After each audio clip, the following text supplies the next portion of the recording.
Just a moment ago, my daughter Rebecca texted me for good luck. Her text said, "Mom, you will rock." I love this. Getting that text, it was like getting a hug. And so there you have it. I embody the central paradox. I'm a woman who loves getting texts, who's going to tell you that too many of them can be a problem. Actually, that reminder of my daughter brings me to the beginning of my story, 1996, when I gave my first TED Talk. Rebecca was 5 years old, and she was sitting right there in the front row. I had just written a book that celebrated our life on the internet, and I was about to be on the cover of Wired magazine. In those heady days, we were experimenting with chat rooms and online virtual communities. We were exploring different aspects of ourselves, and then we unplugged. I was excited. And as a psychologist, what excited me most was the idea that we would use what we learned in the virtual world about ourselves, about our identity, to live better lives in the real world. Now, fast forward to 2012, I'm back here on the TED stage again. My daughter's 20, she's a college student. She sleeps with her cell phone. So do I. And I've just written a new book, but this time it's not one that will get me on the cover of Wired magazine. So what happened? I'm still excited by technology, but I believe, and I'm here to make the case, that we're letting it take us places that we don't want to go. Over the past 15 years, I've studied technologies of mobile communication, and I've interviewed hundreds and hundreds of people, young and old, about their plugged-in lives. And what I've found is that our little devices, those little devices in our pockets, are so psychologically powerful that they don't only change what we do, they change who we are. Some of the things we do now with our devices are things that only a few years ago we would have found odd or disturbing, but they've quickly come to seem familiar, just how we do things. So just to take some quick examples, people text or do email during corporate board meetings. They text and shop and go on Facebook during classes, during presentations, actually during all meetings. People talk to me about the important new skill of making eye contact while you're texting. People explain to me that it's hard, but that it can be done. Parents text and do email at breakfast and at dinner, while their children complain about not having their parents' full attention, but then these same children deny each other their full attention. This is a recent shot of my daughter and her friends being together while not being together. And we even text at funerals. I study this. We remove ourselves from our grief or from our reverie, and we go into our phones. Why does this matter? It matters to me because I think we're setting ourselves up for trouble. Trouble certainly in how we relate to each other, but also trouble in how we relate to ourselves, in our capacity for self-reflection. We're getting used to a new way of being alone together. People want to be with each other, but also elsewhere, connected to all the different places they want to be. People want to customize their lives. They want to go in and out of all the places they are because the thing that matters most to them is control over where they put their attention. So you want to go to that board meeting, but you only want to pay attention to the bits that interest you. And some people think that's a good thing. But you can end up hiding from each other even as we're all constantly connected to each other.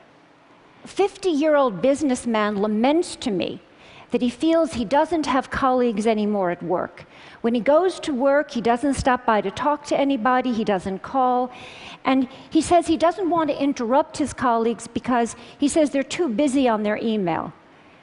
But then he stops himself and he says, you know, I'm not telling you the truth. I'm the one who doesn't want to be interrupted. I think I should want to, but actually I'd rather just do things on my BlackBerry.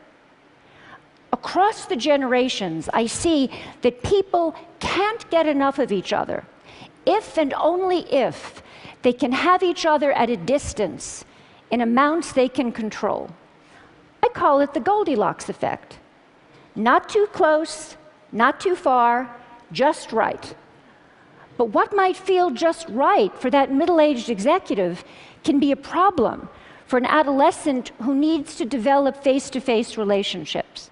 An 18-year-old boy who uses texting for almost everything says to me wistfully, someday, but certainly not now, I'd like to learn how to have a conversation. When I ask people, what's wrong with having a conversation? People say, I'll tell you what's wrong with having a conversation.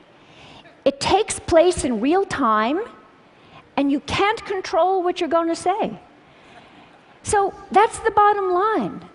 Texting, email, posting, all of these things let us present the self as we want to be. We get to edit, and that means we get to delete. And that means we get to retouch the face, the voice, the flesh, the body. Not too little, not too much, just right. Human relationships are rich, and they're messy, and they're demanding. And we clean them up with technology. And when we do, one of the things that can happen is that we sacrifice conversation for mere connection. We shortchange ourselves. And over time, we seem to forget this, or we seem to stop caring.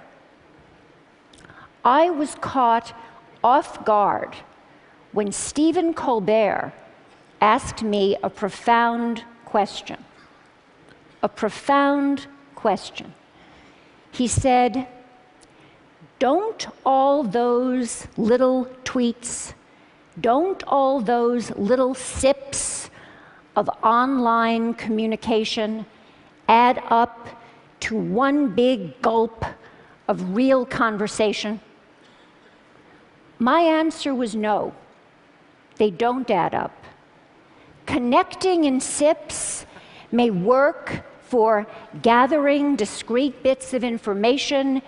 They may work for saying, I'm thinking about you, or even for saying, I love you. I mean, look at how I felt when I got that text from my daughter.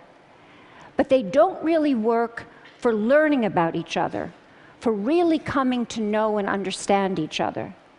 And we use conversations with each other to learn how to have conversations with ourselves. So a flight from conversation can really matter because it can compromise our capacity for self-reflection. For kids growing up, that skill is the bedrock of development. Over and over I hear, I would rather text than talk. And what I'm seeing is that people get so used to being shortchanged out of real conversation, so used to getting by with less, that they become almost willing to dispense with people altogether. So, for example, many people share with me this wish that someday a more advanced version of Siri, the digital assistant on Apple's iPhone, will be more like a best friend, someone who will listen when others won't. I believe this wish reflects a painful truth that I've learned in the past 15 years. That feeling that no one is listening to me is very important in our relationships with technology. That's why it's so appealing to have a Facebook page or a Twitter feed, so many automatic listeners. And the feeling that no one is listening to me makes us want to spend time with machines that seem to care about us. We're developing robots, they call them sociable robots, that are specifically designed to be companions to the elderly, to our children, to us. Have we so lost confidence that we will be there for each other? During my research, I worked in nursing homes, and I brought in these sociable robots that were designed to give the elderly the feeling that they were understood. And one day I came in, and a woman who had lost a child was talking to a robot in the shape of a baby seal.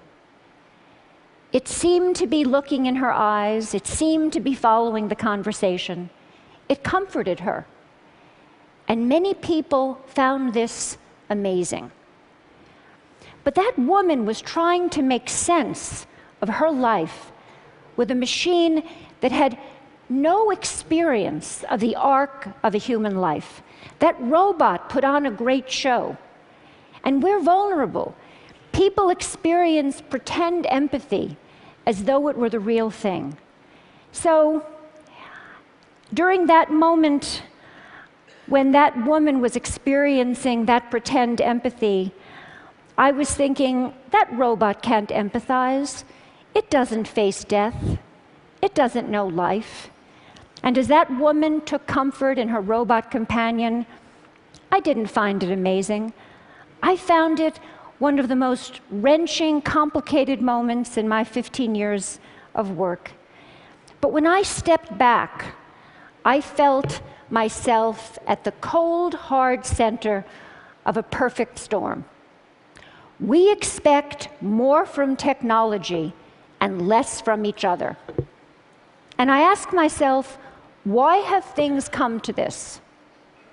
And I believe it's because technology appeals to us most where we are most vulnerable. And we are vulnerable. We're lonely, but we're afraid of intimacy. And so from social networks to sociable robots, we're designing technologies that will give us the illusion of companionship without the demands of friendship. We turn to technology to help us feel connected in ways we can comfortably control. But we're not so comfortable. We are not so much in control.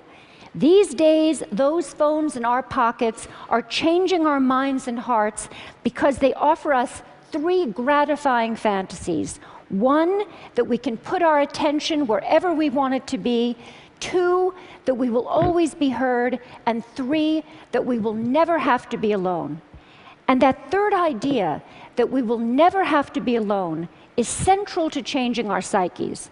Because the moment that people are alone, even for a few seconds, they become anxious, they panic, they fidget, they reach for a device. Just think of people at a checkout line or at a red light.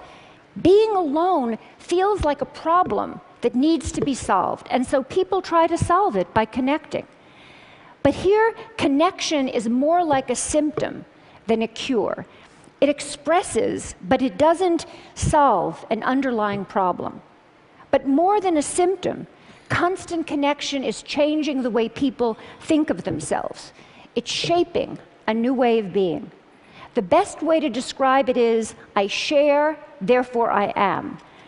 We use technology to define ourselves by sharing our thoughts and feelings, even as we're having them. So before it was, I have a feeling, I want to make a call.